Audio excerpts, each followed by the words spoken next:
I want to touch on how to take your initial screening results and get it in as usable form as possible to figure out and finalize your pool of candidates who you can actually implement Tier 2 intervention with. So the first thing we want to do is we want to look for some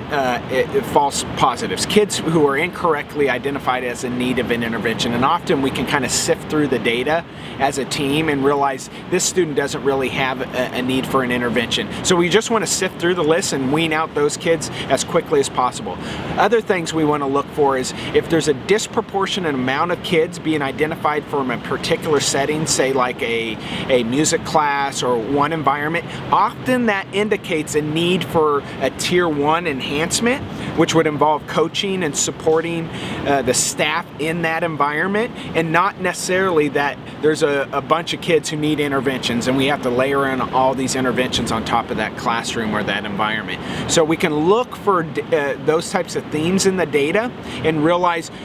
we have all these kids who have been flagged as in need, but some of those kids actually, it's a Tier 1 support system that needs to be improved and not necessarily a student who needs a Tier 2 intervention. Once we've kind of taken those students out of kind of the screening list, we have kind of a smaller subset of students who then we need to then consider who out of these students are going to get an intervention. So what we do with here is figure out what's our capacity. You got to come down to a number to figure out how many kids can we actually